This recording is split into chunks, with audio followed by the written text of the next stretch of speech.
মনোনয়ন পেতে আপিল দাখিলের চতুর্থ দিন আজ। প্রথম ৩ দিনে ২৯৫টি আপিল দাখিল হয়। সকাল থেকে আগারগাঁওয়ে নির্বাচন কমিশনের 10টি বুথে আপিল দাখিল করেছেন প্রার্থীরা। এরপর 10 থেকে 18 ফেব্রুয়ারি পর্যন্ত চলবে আপিলের শুনানি। প্রার্থিতা প্রত্যাহারের শেষ তারিখ 20 জানুয়ারি। চূড়ান্ত প্রার্থী তালিকা প্রকাশ ও প্রতীক বরাদ্দ হবে 21 জানুয়ারি। ওই দিন থেকেই প্রচারণায় নামবেন প্রার্থীরা। 12 ফেব্রুয়ারি সকাল 7:30 থেকে বিকাল 4:30 পর্যন্ত টানা ভোট গ্রহণ চলবে।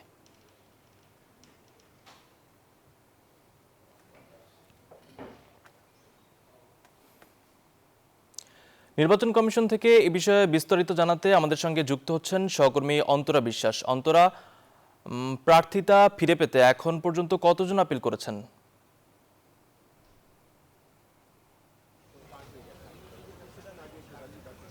প্রার্থিতা ফিরে পেতে গতকাল পর্যন্ত 295 জন আপিল করেছিলেন, আর আজকে সকাল থেকেই দেখা যাচ্ছে এক একটি অঞ্চলে একজন করে আপিল করছেন। কোনো অঞ্চলে এখনো পর্যন্ত কেউই আপিল করেননি, অর্থাৎ এখনো আসলে বলার সময় আসেনি যে কতজন আপিল করেছেন। তবে বেশ কয়েকজনকে আমরা দেখেছি এই যে নির্বাচন কমিশনের নিচে যে 10টি বুথ রাখা হয়েছে সেখানে আসতে।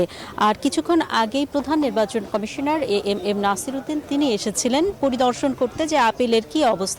তিনি 10টি বুথেই সকলের সঙ্গে কথা বলেছেন, কুশল বিনিময় করেছেন এবং কেমন চলছে কাজকর্ম সেই বিষয়েও আসলে তাদের সঙ্গে আলাপ করেছেন। এবং এরপর সাংবাদিকদেরকে তিনি বলেন যে এবারে কোনো পাতানো নির্বাচন হবে না, এবারে রাজপথে নামবার কোনো ধরনের কারণ থাকবে না, এই কথাও তিনি বলেছেন সাংবাদিকরা যখন তাকে প্রশ্ন করে তার উত্তরে। এছাড়াও তিনি আরেকটি কথা বলেন যে লেভেল প্লেইং ফিল্ড আছে, কারণ আপনি জানেন যে গতকালই জামায়াতে ইসলামের নায়েবে আমির তিনি আসলে অভিযোগ করেছেন যে লেভেল প্লেইং ফিল্ড নেই। এর আগে এনসিপির পক্ষ থেকেও এই অভিযোগ নির্বাচন কমিশনের কাছে এসে করা হয়েছিল। তো এসব কথার প্রেক্ষিতে প্রধান নির্বাচন কমিশনার বলেছেন যে তারা তাদের দিক থেকে সাধ্যমতো চেষ্টা করছেন এবং লেভেল প্লেইং ফিল্ড আছে, সকলের জন্যই আসলে তারা সমান। এবং একই সঙ্গে তিনি আপিলের বিষয়েও একই কথা বলেছেন যে এখানে যারা আপিল করছেন সবাইকেই সমান চোখে দেখা হবে, কোনো ধরনের বিমাতাসুলভ আচরণ এখানে করা হবে না। যারা এই আপিল করছেন তাদের যে নথিপত্র রয়েছে সেগুলোকে খতিয়ে দেখা হবে এবং তারপর পুঙ্খানুপুঙ্খ যে বিবেচনা সেটি আসলে করে তারপরেই তারা একটি সিদ্ধান্তে উপনীত হবেন বলে আমাদেরকে জানিয়েছেন। আরেকটি বিষয় আপনাকে জানাতে চাই যে 10 তারিখ থেকে 18 তারিখ পর্যন্ত এই কয়দিনের মধ্যে আসলে শুনানি সম্পন্ন হবে এবং সেই শুনানির যে বিষয়টি সেটি নির্ধারণ করা হয়েছে 1 থেকে 70 নম্বর পর্যন্ত যারা রয়েছেন তারা 10 তারিখে তাদের শুনানি হবে।